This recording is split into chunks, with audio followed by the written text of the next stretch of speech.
Today we are continuing the discussion for waves, right? We're going to be talking about a couple complex characteristics that derive a number of fundamental characteristics of waves, certain types of waves, sound and light particularly, although this is true of all waves.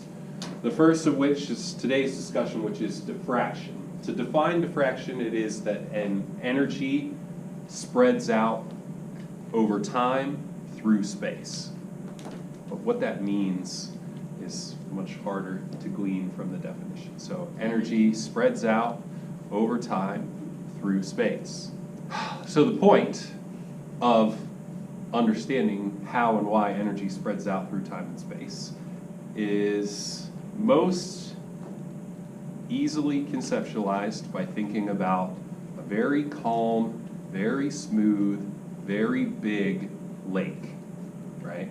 So a nice, crystal clear, perfectly flat surface of water. What we are going to do is we are going to pretend that I am capable, even though I'm probably not, of hurling some gigantic rock out into the middle of the lake, right? One input wave pulse, one, right? When the rock hits the water, right, it makes a splashy noise, which based on the size of the rock is going to push that equivalent surface area of water down, right? Create, although momentarily, a really, really short-lasting void that is essentially the size of the rock as the rock falls through the water, right? Then eventually the rock is submerged and the water fills back in. The act of filling back in causes the water to oscillate upward. And so what we just created was a perpendicular input of energy in the center of the lake, right? And so now that piece of water is oscillating up and down, right? For a short time frame, not a continuous input forever time frame, right? Does that make sense?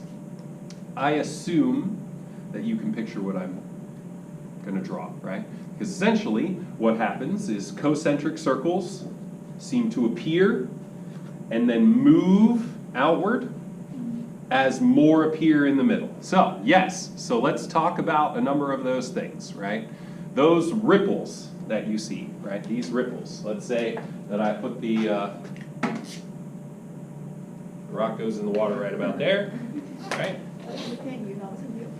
I'm going to try and be logical, so at 3. Oh wow, you're making like an... Whoa! Okay, hold on. 6. At 9. Wow, look at you go. At 12. Hey, they're all 3 apart. If anyone was picking up. And Good job. Thank you. Why you got so much to the side now? 15.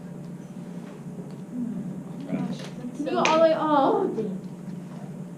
It's okay. Tell me, when you are above the lake, looking at the lake and seeing this, you see this ripple pattern, right? What you would actually see is the ripples actually moving, right, in time, as well as being generated in the middle. Let's assume, for our purposes, that what happened was 1, 2, 3, 4, 5 ripples were created, and now it's done vibrating, right? Because of the fact that the initial condition happened from the rock that I threw in, there is not something that is sitting there creating ripples, right? Creating a consistent pattern that will make this continue forever. So these 5 circles are the only ripples that are going to propagate through the system, right? Over time, the circles get bigger, right? That's the first thing that you already knew. You know this because the energy is moving further away, the circles get bigger, right? What are the circles that you observe? What are those? Waves. Waves, but more importantly, what part of the wave? Crest. What? The crests, that's correct.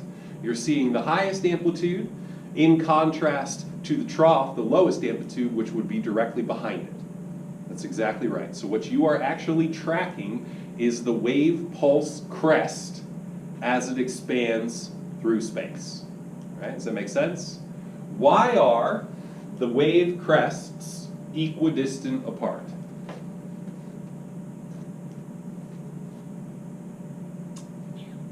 I don't know. Because they wait, it's good. They started an equal amount of time apart. They started an equal time apart. What do we They- call the time Oh, because as you between? get farther The away, period? We call it the period. So why can we explain that this is an actual periodic wave? How can we explain that? Equidistant and it is from like the same thing. It's like the same like Because weight. Good. The same mass. Yeah. So the thing that is generating the wave pulses is the initial vibration, which from the water, right, is going to be a consistent state because the speed of the wave through the water is the same because the water Does that is mean the that same. the periods of all the waves are the same? It's exactly what it means. And it in fact means that this wave, which will eventually be that wave because these things will be moving, right? Well, wouldn't it be a smaller wave would eventually be the bigger wave? Right. I mean, wouldn't it be like the inside wave would eventually be the outside wave? Yes. That's exactly what it means. So what is the only thing that is changing as this thing gets further out? The size of the wave. Size meaning Amplitude. amplitude, You height. guys switched those around on my quiz. Fair enough. The amplitude, right? So the amplitude is decreasing over time, right? The further out this thing gets, which means that eventually we would not be able to see ripples in the water over here, right? This happens for two reasons, one of which we've talked about ad nauseum, right? A good sizable amount. What is the first reason? Why, when we get far enough away, would we not see ripples? Like friction or something. Like friction or something. Yes, what do you Cellular mean? respiration. Tell me more. It's like it's kind of the energy like kind of fades out. Why? Because the friction it uses can't- up all the energy. Friction of what? Because the lake has like it can't keep going. Like you know the lake's like a circle. Like it ends. Right, but I'm talking this would happen before that. This Wait, would happen what? before that. Okay, sorry. Why? Okay, so where does the energy go is my question. Right? Friction or Into It something. water. works and it makes it move. Into the water. Woo! Into Right. work. In the form of, And Work. it pushes which the is rocks doing around. what to the water? It's moving it. Okay? Vibrating. Heating the water. Heating the water. Wait, what? Oh, because work is Wait. energy. Oh, is It that has- why it jacuzzis has- are warm? No. Okay, sorry. So you mean to tell me if I had like a cup of water and I started like swirling it, it would get warmer? Yes. Why? Ew. Wait, Wait, I is that feel because like of the this friction? is wait, we did this a long time ago. Wait, is that because of the friction of like your finger in the water? Yes. Because work Makes makes, it warmer. heat. Okay, these earrings feel so weird. Good. Okay, so that's only one of two reasons, right? The second reason, and probably the more important and probably the more realistic of the two, is that the original energy made the water go up and down at just this location, right? And so as the energy expands, the overall amount of water that it has to oscillate up and down is greater, right? So the same, even if it was an ideal situation and the water did not heat up, right? Even if that was a perfect, what we would call a conductor of energy, right? The energy at this location is less than it was back here because it is now spread over a larger amount of water to begin with. So in theory, So would then the it energy still has just to be go like farther away. microscopically vibrating infinitely? Yes, absolutely. We But call that it doesn't- asymptotically. Yes. What? The point is that the original vibration, right, is energy that must propagate through the system. And propagation is more like a chain reaction, right? So the vibration of the original water molecules causes more water molecules to vibrate, and because they are touching other water molecules, they continue to vibrate, right? That's what propagates the chain reaction through the system. So, what that means is that what you can think of is you can choose any point along what we would call the wave front, right, the leading ripple, and think of it as its own rock that has now caused ripples at that new location, right? And so that's what I'm going to do. I'm going to pick, let's say, Can you do a different color? 2, 3, 4, 5 spots. And I'm not going to do a different color because of what's going to happen, right? I want to show you, right? So if I take these 5 points and I repeat the exact same process that I just, so watch what I'm going to do. So here's 3. Wait, how does that thing stick to it? It has a Magnet. suction cup. And then 6. Wait, whoa. That's so cool. This looks like the Windsor Farms neighborhood. And then this Or one. look at it on the snap map. There's 3. And then 6. Why doesn't it go through the original way? Well, I'm only drawing the circle in one direction to illustrate my point. I could do it going backwards too. I just don't want to get too many lines here so that we lose the point of what I'm trying to show you. Right? So I'm not continuing the circles all that far. Right? Do the waves overlap? Like the outside ones, they can overlap. Exactly, and that's the point. So does that mess things up? No, it doesn't. Wait, is that thing a magnet or a suction cup? It's a suction cup. That's crazy. It looks like a flower. You could do a really cool drawing with it. Okay. What you have to imagine, right, is that if I were to do an infinite number of points and repeat drawing my pattern, right, because of the fact that it is still in the same simple harmonic motion vibration, right, as the original point, then the crests and troughs are in the same timing. And so what you notice is that right here, right, the leading edge of that 6-foot circle is the next ripple. Whoa! What?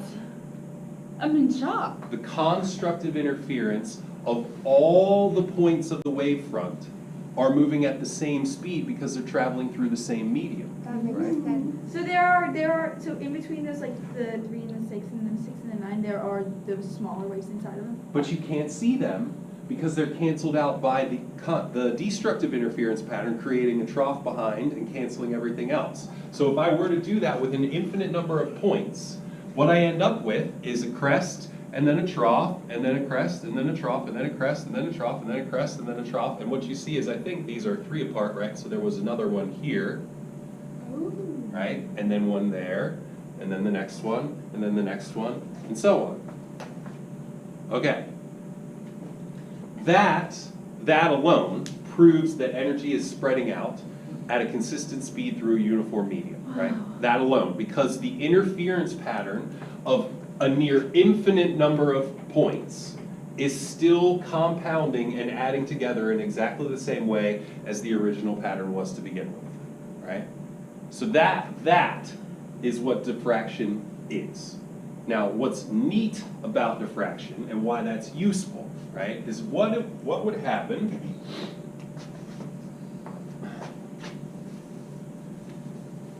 Could we have drawn this down? No, you do not need to draw it. What would happen if I put, let's do it, that, solid object in the water, Like a dock? Bounce back. like a dock, right? It would go backwards. Right, so the first thing is that the energy between the dock It would, like, is going to hit the dock and reflect backwards, right? would it push the dock? If the No. dock is lighter? Remember that the vibration is up and down, and so all that would happen to the dock is that the dock itself would probably go up and down a little bit, right? But it's not going to Like move this bob? way, right? Okay. In exactly Makes the same that when you're on a boat and there are waves, you don't get pushed forward, you go up and down, right? Have you ever been deep sea fishing? It's just all day of going up and down, right?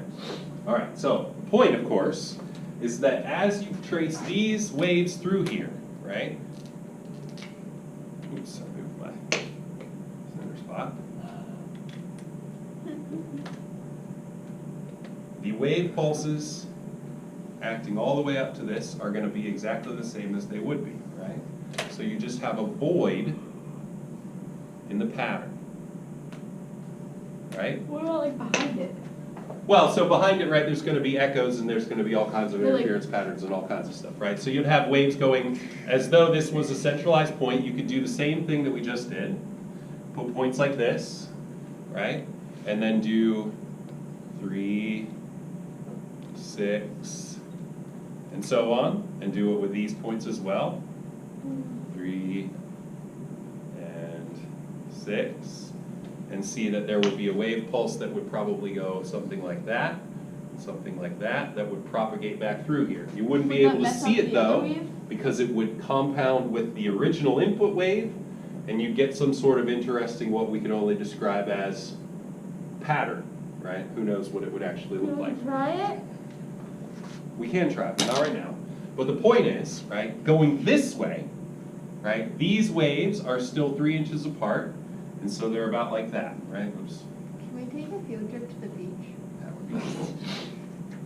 So then what's going to happen at the next wave pulse, right? It's like this, right? Yeah. Why don't they Except, well, why don't they connect? Yeah. Because it's Because the dog's blocking it. Because the dock stopped the vibration. So this section of water is not vibrating up or down, right? But the corner right here, right, where the next wave pulse is now a spot where there's going to be a 3-dimensional wavefront that loops all the way around, right? 3, 6, How intriguing. 9, like that. So then this one is going to do the same thing. 3, 6, 9, right? And so what that means is that you're going to see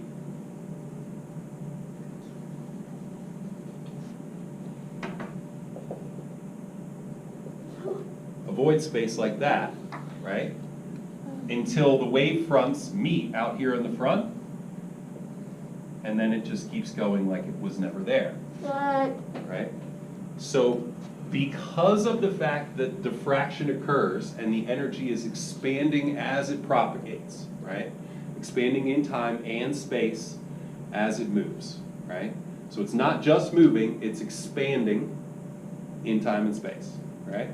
As that happens, that fills in this void space and makes it appear like it's not there, right? This allows waves to propagate around obstacles and continue on, right?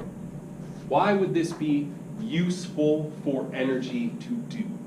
Because if you think about it in terms of sound and light, right? If I put my hand up in front of my face and energy doesn't do this, you would not be able to hear me, because the sound, right, that would be traveling directly behind my hand should never get there. So if I put my hand directly in front of you and talk directly into my hand, you should not be able to hear me, good. right? But you can hear me because the sound is going past my hand and then expanding to fill in that space. So really, only if you stood within that shadow could you not hear the sound. Wait, try. This is the premise behind highway privacy walls, right? When you're driving down the highway, they put a big concrete wall up, right? Well, only the people that live right against that wall get the privacy of the sound. Anybody that lives back in the neighborhood can still hear the cars going down the highway, right? The wall does not block all of the sound.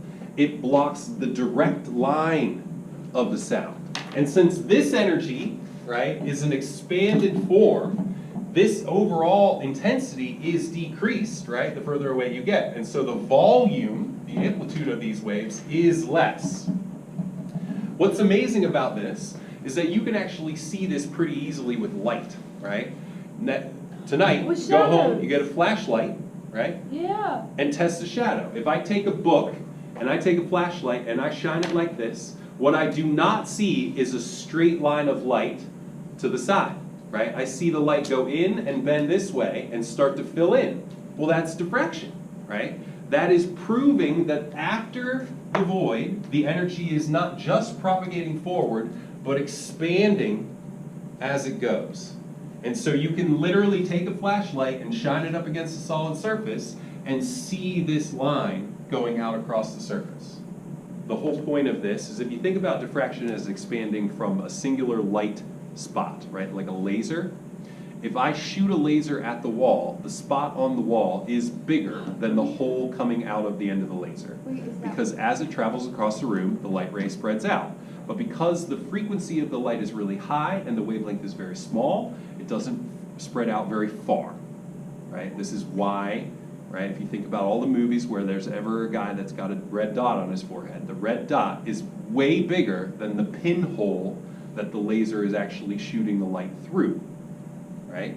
It proves that light expands. That being said, right, is that if I took light in this fashion and I shine light as a single wave pulse, right, as a single spot onto a screen, if I make the screen so that there are two openings, right, so the shining of the light is just big enough so that the circle on the screen fits over top of both of these, right?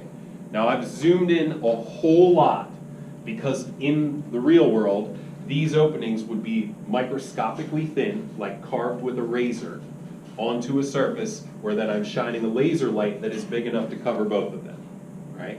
But the idea is that if I have this flat screen, right, and I shine the same laser light at these two openings at the same spot, then what I'm going to get is essentially a ripple pattern going out from both openings, right? Two now instead of one, right? So this is very much like throwing the rock, two rocks, into a very close location, right? And so what I end up getting, 3, 6, 9, right? And this one, 3, 6, 9. Traveling out from the system, I get places which happen to be exactly in the middle, right, where they constructively add together, right, where the two crests are adding together. There's also some right here that seem to be going in a pattern that kind of goes like this, right? There's also some going this way that seem to be going in a pattern that goes like this, right? If I then put a whiteboard or some sort of screen on the wall some far distance away, and I allow the light time to spread out, then on the wall, because this pattern is going to continue to expand going out, right, on the wall, at exactly the central location, you're going to get a bright spot of light, right? We shined, put the light pointed exactly towards the middle. There was no light passing through the exact center, and yet on the wall, in the exact center, you get a bright spot, like that's where the laser is pointed at. Make sense? This is because the light has expanded from the two spots and then constructively added together in exactly the middle. But then what's so neat about this, right, is that that's just one spot. And you can imagine that the ray pulses are going to continue expanding through the whole system. And so then there's going to be a destructive area, and then there's going to be a constructive area. And then there's going to be a destructive area, and then there's going to be a constructive area, and then there's going to be a destructive area, and then there's going to be a constructive area. Well, wouldn't the wavelength... These are going to get successively dimmer, but not thinner or thicker, and it's going to be symmetrical in both directions. That's kind of cool. Right? Can we test it? We can. I have this system I'm going to show you. I don't have time to set it up today, but I'm going to set this up and show you this exact thing, and hopefully this will make sense. But does that make sense? Right? This experiment, optimizing on diffraction, was the first supporting evidence of light being a wave. At the turn of the century in the 1900s, we didn't know what light was, right? We said photon, that's a particle that should travel like a tennis ball. This doesn't travel like a tennis ball. It travels like a wave, like ripples in the water, right? This proves that light is a wave. This is a foundational experiment performed by Mr. Young.